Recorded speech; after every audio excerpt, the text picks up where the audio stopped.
पटेल नगर गाजियाबाद से एक बड़ी खबर सामने आ रही है। आज पटेल नगर सेकंड गाजियाबाद में आदेश गुजर मावी जिला अध्यक्ष विश्व भगवान रक्षक संगठन जिनके निवास स्थान पर आज एक मीटिंग का आयोजन किया गया, जिसमें बीजेपी के पूर्व नेता से मुलाकात की हमारे रिपोर्टर राजेश कुमार झा ने। लिए चलते हैं आपको उनके पास। और हमारे बीच में भाजपा के वरिष्ठ कार्यकर्ता भी हैं, पदाधिकारी भी हैं। इनसे ही बात करेंगे कि चुनावी समर में जो अभी अपने लोकसभा क्षेत्र का चल रहा है चर्चा, उसमें कौन कहां पे कैसे क्या भारी है और कौन हल्का है। भाई साहब पहले अपना परिचय देते हैं और कैसे क्या आपकी पद है। मेरा नाम अनिल सिंह खेड़ा है। मैं पूर्व में क्षेत्रीय मंत्री रहा हूँ, लंबे समय से भारतीय जनता पार्टी से जुड़ा रहा हूँ और वर्तमान में गाजियाबाद लोकसभा से प्रत्याशी के लिए मेरा अपनी पार्टी मैंने आवेदन किया है, उसके लिए मैं प्रयासरत हूँ।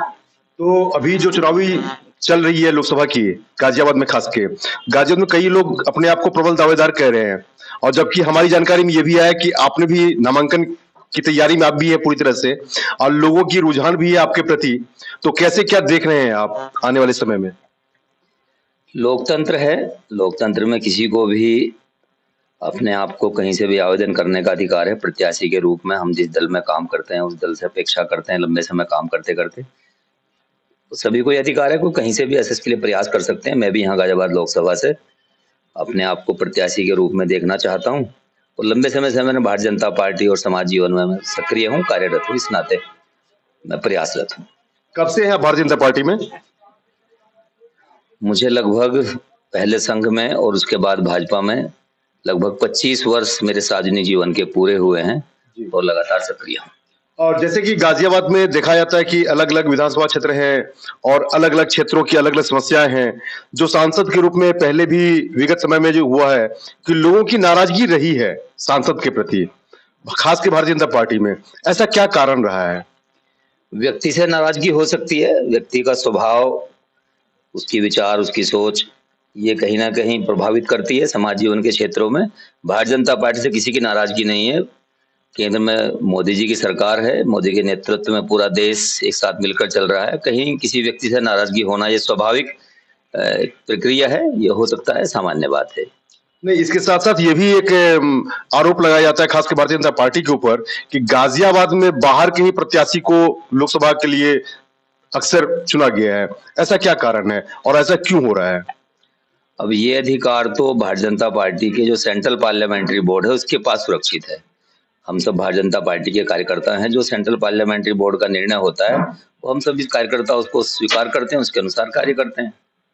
तो आगामी आप क्या उम्मीद करते हैं, इस बार कैसा क्या होगा, क्या लग रहा है आपको? मुझको तो यही लगता है कि भारतीय जनता पार्टी अपने कार्यकर्ताओं को, अब ऐसा समय अनुकूल समय है, भारतीय जनता पार्टी अपने कार्यकर्ताओं को सभी देश के सभी क्षेत्रों में, विधानसभाओं में भी, लोकसभाओं में भी प्रमोट कर ही रही है, आगे बढ़ा ही रही है। मुझको भी लगता है कि भारतीय जनता पार्टी का शीर्ष नेतृत्व इस बार यहाँ गाजियाबाद लोकसभा से मुझको ये अवसर प्रदान करेगा, और इसलिए प्रदान करेगा क्योंकि मैं भारतीय जनता पार्टी का कार्यकर्ता हूँ, लंबे समय से सक्रिय हूँ और मेरी सब प्रकार से सहभागिता, वैचारिक रूप से, मानसिक रूप से, सब प्रकार से मेरी सहभागिता रहती है। नहीं, जैसा कि संघ से भी आप जुड़े हुए हैं और वर्षों से आपने पार्टी की भी सेवा की है, तो क्षेत्र में भी आपकी एक पहचान है लोगों में, पूरे गाजियाबाद शहर की अगर देखा जाए तो दावेदारी तो आपकी बनती है, लेकिन कहीं ऐसा तो फिर ना हो कि फिर दोबारा कोई बाहर का व्यक्ति आ जाए। भगवान श्री कृष्ण ने गीता में कहा है, प्रत्नो ही फलदायक है, यानी प्रत्न ही फलदायक है, प्रयत्न करते रहना चाहिए। मैंने 2019 में भी प्रयास किया था और इस बार और जोरों शोरों के साथ मैं प्रयत्नशील हूँ। और अच्छी बात यह है कि भारतीय जनता पार्टी के कार्यकर्ताओं का, समाज जीवन के विभिन्न क्षेत्रों में लगे लोगों का, सामान्य लोगों का, सबका जिस प्रकार सहयोग और समर्थन मिल रहा है वो मेरे लिए सौभाग्य की बात है। और निश्चित तौर से मुझे पूरा विश्वास है कि हमारा शीर्ष नेतृत्व, भारतीय जनता पार्टी का पार्लियामेंट्री बोर्ड गाजियाबाद लोकसभा से इस बार मुझको अवसर देगा, ऐसी मुझे पूरा विश्वास है। हमारी तरफ से बहुत बहुत शुभकामनाएं आपको। आइए, इसी बीच में हमारे साथ बैठे हुए आदेश गुजर जी हैं। आदेश जी भाई साहब, चुनाव में इस बार क्या लगता है आपको, प्रत्याशी आप भी इनको चुनना चाहते हैं या कैसे क्या लग रहा है आपको, आपका व्यक्तिगत? हमारा तो ये बहुत सही है पहले से ही, अनिल खेड़ा जी। हम यही चाहते हैं इनको टिकट मिले। चलिए ठीक है, बहुत बढ़िया। दावेदार तो बहुत सारे हैं भाई साहब। तो ये तो इतना बड़ा सभा है, कोई भी हो सकता है, पर इनसे अच्छा नहीं हो सकता बहुत बढ़िया। हमारे बीच में सेंगर साहब भी हैं और सेंगर साहब भी एक स्कूल चलाते हैं, टीचर हैं और बहुत लोगों से इनका संपर्क रहा है, बहुत संबंध रहे हैं और इनसे भी विचार जानना चाहेंगे कि इस बार पहले तो आपके चैनल को बहुत बहुत धन्यवाद, जो कि आप हमसे यहाँ मिलने के लिए आए हैं और हमारी बात को जनता तक, गाजियाबाद लोकसभा के जितने भी लोग हैं घर तक पहुंचाने का काम करेंगे।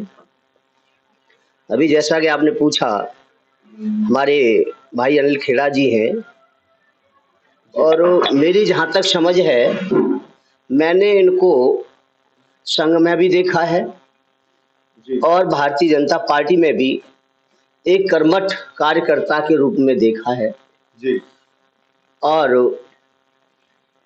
पूरे गाजियाबाद लोकसभा क्षेत्र में इनको जन जन लोग, सभी लोग जानते हैं और पूरे कार्यकाल में इन्होंने पूरे गाजियाबाद को घूम घूम करके गली मोहल्ले तक जा कर के लोगों की समस्याओं का निदान कराया है, वो किसी तरीके से भी हो।